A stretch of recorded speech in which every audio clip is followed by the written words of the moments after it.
Okay. Hi everyone. So my name is Michelle, and I was abroad in Tanzania last semester, and I studied on the ACM Tanzania program, and it was really cool because it was very varied. So we got to spend the first part in the University of Dar es Salaam, where we lived in the dorms there, and then we did a field portion, which is what I'm going to focus most of my time on. That's where we did our research. And we went camping for 6 weeks, which was really exciting. And then the last part, we went back to the university and we did homestays with host families. And this is where we stayed in our field portion. It was a town called Ola City, and it was a rural village which is in northern Tanzania, and it's right on the edge of this national park. So there's a lot of tourists that come through, and because of that, the village is being forced to modernize and develop in a little bit. And this is a picture of our campsite. There are a lot of goats there. They eat your laundry sometimes. And so when I got to Tanzania, I was really surprised by what people were wearing. And I don't know what I was expecting, but I got this picture off the internet of this guy wearing a Vote for Pinto shirt. But I recognized a lot of the used clothes that people were wearing. I saw like a Michigan State mom shirt, and I wondered why these seemed so out of place to me, and how the meanings that I'd developed for these clothes, how they were different than the people who were wearing them. So I focused my studies on the Maasai, who are an ethnic group in northern Tanzania, and traditionally they're pastoralists, but over the past few decades it's been harder for them because they're getting pushed off their land to make room for national parks and other things. But they have a really distinctive clothing. And as you can see, they wear very bright fabrics called shukas. So it was good to contrast this with the used clothes. And for my methodology, I conducted a lot of interviews, informal interviews and participant observations. And we had translators too, which was really helpful. Because even though we were learning Swahili, I wasn't fluent. And this is the group that I was with. I was with 20 students. And then this is a picture of me doing an interview, and I got a makeover that day, which is very exciting. And we would conduct interviews mainly in these huts called bomas, and they were made out of mud and cow dung. And for the most part, people were really excited and enthusiastic to speak with us, so it was very encouraging. And what I found is that used clothes are very prevalent. People had two main distinctions between their clothing. There was Maasai clothes, which included the shukas that I talked about earlier, and then Swahili clothes, which was anything else. And so that included Western clothes, used clothes, new clothes, as well as Tanzanian clothes, which are more like kitanga and kongas.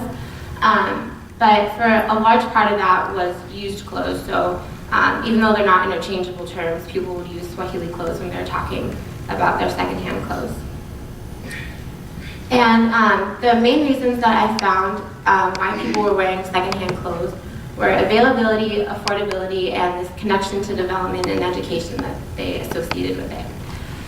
So the picture on the left is at one of the markets in Ola City, and as you can see, there's just piles and piles of used clothes, and I don't think this picture does it justice, but they're like waist deep and you rifle through them.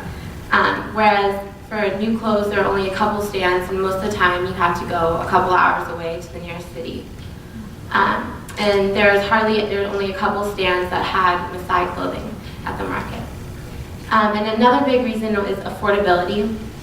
So as you can see, a used shirt would be about a little less than $1, whereas a shuka would be closer to $12. So it's a really big difference, especially if you're not making very much money. And one of the third reasons was this connection to being developed and educated. And a lot of people said that they learned how to wear used clothes they learned how to wear Western clothes when they went to school. And as more people are going to school now, they're wearing uniforms, and it's associated with being educated, whereas wearing their Maasai clothes, their traditional clothes, is seen as being kind of backwards, and a lot of that has to do with government regulations and policies in the 1970s and 80s, where the country was trying to modernize, and so they really targeted used clothes that's not true. They really targeted traditional clothing in order to kind of advance the country. But regardless of that, people still continue to wear their Maasai clothes. And one of the biggest reasons was this sense of cultural pride and a desire to be identified as a Maasai. And one way that people kind of dealt with these problems or these difficulties with the two different types of clothing was having a public wardrobe, which would be westernized clothes and used clothes, whereas their private wardrobes at home would be mostly their traditional clothes. But one thing that I found was really interesting was that Maasai culture is really fluid and adaptable regardless of how it's seen by others as being kind of stagnant. And one good example of this are these shoes that are made out of tires. And they're made out of motorcycle tires, which seem a lot more industrialized and kind of have a connection to development. But they're also seen as a quintessentially Maasai item of clothing. And another interesting thing that I found is that most people didn't know where their clothes were coming from before they were wearing them. And a lot of people didn't realize that they were coming from, which countries they were coming from, who had worn them before, or even what their clothes said on them. So because of that, there's a kind of neutrality associated with the clothes past. And because of that, it's more easy to integrate them into someone's present wardrobe. So used clothes in general can be seen as a reflection of the larger pressures on the Maasai community. These needs to establish a difference between your traditional life and your developing and modernized life. And I think that it's important for used clothing organizations like Oxfam to think about the social implications of this as they continue their work.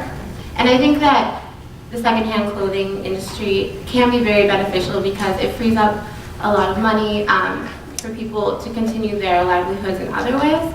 But I think that it's also important to realize that there are these kind of dueling identities that people have to deal with every day. Thank you.